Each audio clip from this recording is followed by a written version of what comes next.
Bonjour à toi. La thématique que j'aimerais aborder aujourd'hui, c'est mort et résurrection, une vie nouvelle t'appelle. Toi, personne hypersensible, tu peux sentir souvent que ta vie te limite, que ta vie est trop intense presque, surtout dans les moments inconfortables, n'est-ce pas? Et en ce week-end de Pâques 2023, ça titille en moi de te donner ce message que il y a au fond de toi cette merveille qui t'appelle.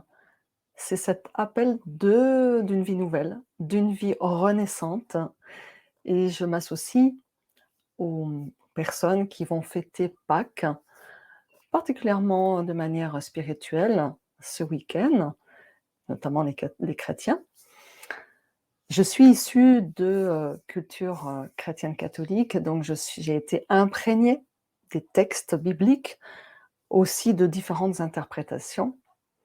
Ce que je retiens d'essentiel, parce qu'aujourd'hui je ne vais pas te faire une exégèse, c'est-à-dire une explication des textes, et je ne vais pas forcément, voilà, te lire des passages, ce n'est pas le propos. Ce que je voudrais, c'est, en garder la substantifique moelle de ce que je ressens comme message pour toi. Le passage, enfin le Pâques, c'est le passage. La signification, et pour les Juifs, c'était donc, l'appellation Pessa. Un passage, c'est un chemin, c'est un espace, un temps, peu importe, quelque part c'est même hors du temps, où nous sommes invités à changer, à transmuter, à nous transformer. C'est exactement ce qui s'est passé, alors on dit il y a 2000 ans, mmh, quand le Christ effectivement est mort, crucifié et est ressuscité 3 jours après. C'est une énorme symbolique, déjà d'espérance, que finalement notre vie terrestre n'est certainement pas l'aboutissement, n'est pas la fin en soi, surtout quand elle s'arrête, cette vie terrestre. Certainement qu'il y a autre chose. Il y a énormément aujourd'hui d'expériences, de de signes qui nous prouvent. C'est vrai qu'on a vraiment besoin de preuves, mais en même temps, sans regarder les preuves, si tu te connectes, et je pense que dans ce mouvement, dans cette ère du temps que l'on traverse, nous sentons combien nous sommes appelés, et c'est en ce sens-là qu'effectivement je te disais qu'une vie nouvelle nous appelle, c'est que nous sommes de plus en plus appelés à nous connecter à notre soi profond. C'est quoi notre soi profond en fait? C'est cet amour infini qui nous est donné par une source, par, alors on l'appelle comme on veut, hein, par, une force extra, au-dessus de nous, un plus grand que soi.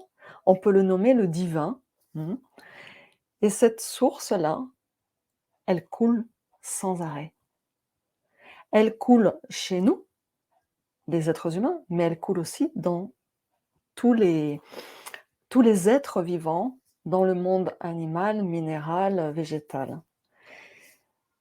Donc l'invitation aujourd'hui, encore plus, et en même temps l'espérance, surtout si tu vis un moment, difficile, où il y a beaucoup de chaos dans ta vie, où il y a beaucoup de tumulte, beaucoup de chamboule-tout comme je dis.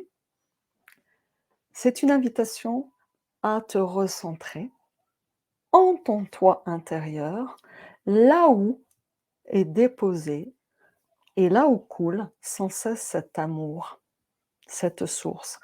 Si tu sens cette connexion, et tu l'as déjà senti certainement, tu sens ô combien tu es inébranlable. C'est comme si c'était tes fondations.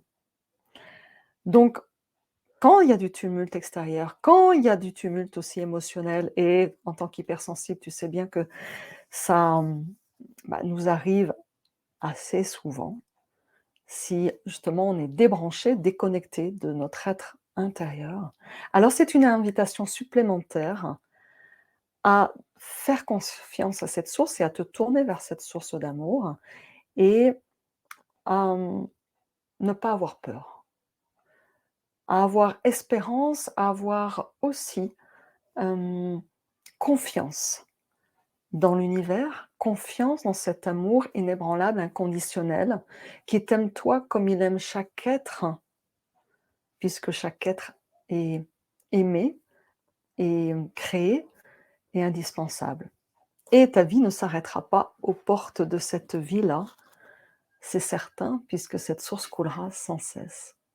Voilà le message, d'aujourd'hui avec, pour terminer, une phrase qui est devenue, tu peux le trouver sur internet facilement d'ailleurs, qui est tirée des Confessions de saint Augustin, qui a été, qui s'est converti très tardivement, hein, après avoir eu une vie, de frasques et de fracas, on va dire, assez belliqueuse et assez aussi, une vie un peu dépravée. Et bien ce bonhomme, dont la mère a prié toute sa vie pour qu'il se convertisse et qu'il change de vie, est devenu un grand saint.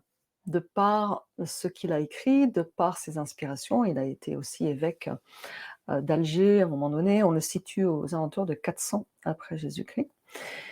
Saint Augustin, effectivement, le dit très clairement: «Aime et fais ce que tu veux». C'est exactement ce recentrage, cette invitation à revenir dans ton centre d'amour, et à partir de là, tout est permis. Ça ne veut pas dire que tu fais tout et n'importe quoi en irrespect des autres ou en irrespect de toi, bien au contraire, tu vois? C'est versus justement l'immense respect à partir de ton centrage dans l'amour.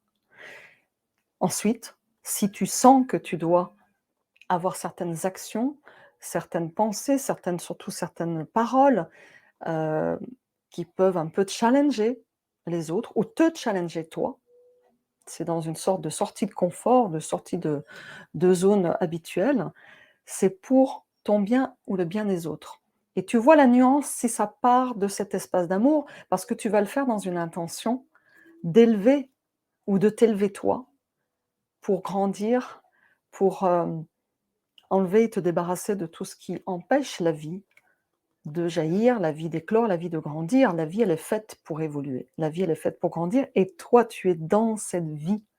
Voilà tout ce message que je voulais te donner, donc un grand message d'espérance, un grand message aussi de peut-être remise en question ou en tout cas de réajustement pour choisir délibérément la vie, ta vie, honorer cette vie et cet amour qui a été déposé en toi, ad vitam aeternam, certainement sous d'autres formes, sans inquiétude et avec un certain détachement aussi.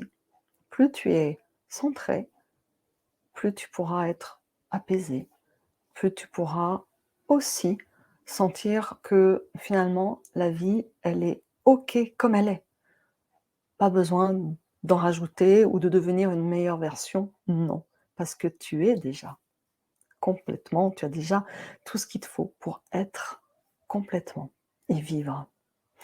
Je te souhaite une belle fête de Pâques et une belle semaine pascale. À bientôt.